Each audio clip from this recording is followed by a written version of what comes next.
राधा एक मध्यम वर्ग के परिवार की शिक्षित और संस्कारी लड़की थी। जब उसकी शादी अमित से तय हुई तो उसके सपनों में एक सुखद जीवन का चित्र था। शादी के बाद जब वो अपने ससुराल पहुंची तो उसकी सास कमला देवी ने उसे मुस्कुराहट के साथ गले लगाया, लेकिन यह मुस्कान कुछ छिपा रही थी। भारतीय समाज में सास बहू का रिश्ता एक अनूठी परंपरा के तहत चलता आ रहा है। यह संबंध प्रेम, आदर और समर्पण से भरा हो सकता है, लेकिन जब इसमें ईर्ष्या, संकीर्णता और अहंकार आ जाए तो यह रिश्ता पीड़ा का पर्याय बन जाता है। यह कहानी एक बहू राधा की है, जिसने अपने ससुराल में कदम रखते ही कठिनाइयों और संघर्षों का सामना किया। शुरुआत में सब कुछ सामान्य था, लेकिन धीरे धीरे कमला देवी का असली रूप सामने आने लगा। हर छोटी बड़ी बात पर राधा को ताने सुनने पड़ते, उसे घर के कामों में व्यस्त रखा जाता और किसी भी गलती पर उसे अपमानित किया जाता। अमित, जो अपनी माँ का आदर्श पुत्र था, कभी कभी राधा का समर्थन करना चाहता था, लेकिन माँ के सामने उसकी हिम्मत जवाब दे जाती। समय बीतने लगा, लेकिन राधा की समस्याएं कम होने की बजाय बढ़ती गई। कमला देवी उसे घर के हर सदस्य के सामने नीचा दिखाने की कोशिश करती। कभी खाने में कमी निकालती तो कभी राधा की पढ़ाई लिखाई को लेकर व्यंग करते। राधा की स्थिति दिन प्रतिदिन खराब होती जा रही थी। उसे मानसिक तनाव होने लगा, लेकिन उसने हार मानने के बजाय धैर्य रखने का निर्णय किया। उसने अपने भीतर आत्मविश्वास जगाया और अपनी स्थिति को सुधारने का संकल्प लिया। राधा ने समझ लिया था कि अगर उसे अपने ससुराल में सम्मान पाना है तो उसे खुद को साबित करना होगा। उसने घर के कामों को पूरी निपुणता से करने के साथ साथ अपनी पढ़ाई को भी जारी रखा। धीरे धीरे उसकी मेहनत रंग लाने लगी, लेकिन कमला देवी को यह सहन नहीं हुआ। उन्होंने राधा के खिलाफ झूठे आरोप लगाने शुरू कर दिए।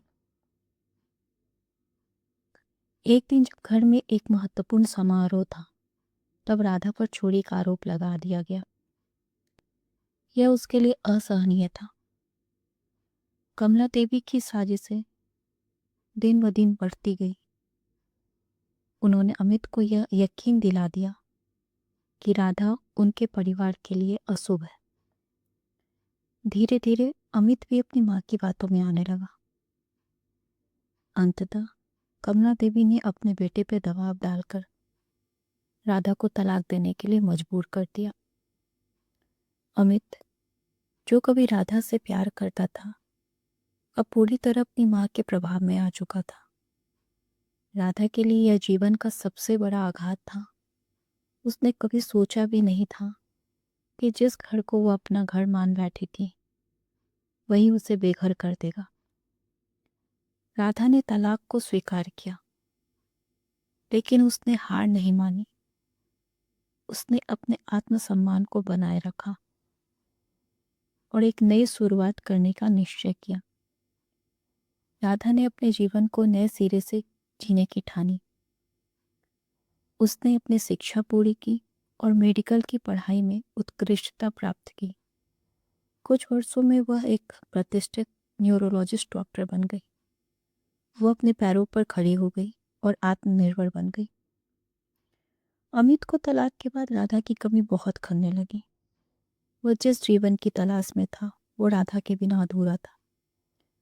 उसने कई बार राधा से मिलने की कोशिश की और उससे मिलने भी लगा। वो जान चुका था कि राधा ही उसके जीवन की असली साथी थी, लेकिन अब बहुत देर हो चुकी थी। उधर कमला देवी के साथ एक बड़ा हादसा हो गया। एक दिन वो सीढ़ियों से गिर गई और उनके सिर में गंभीर चोट लगी। डॉक्टरों ने बताया कि उन्हें ब्रेन पैरालिसिस हो गया है। वे न बोल सकती थी न चल सकती थी। अब वो सब कुछ समझने के बावजूद कुछ कह नहीं सकती थी।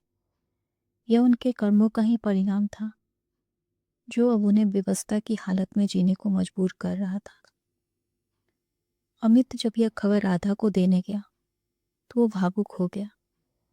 उसने राधा से कहा, माँ अब बिल्कुल अकेली है और उन्हें तुम्हारी जरूरत है।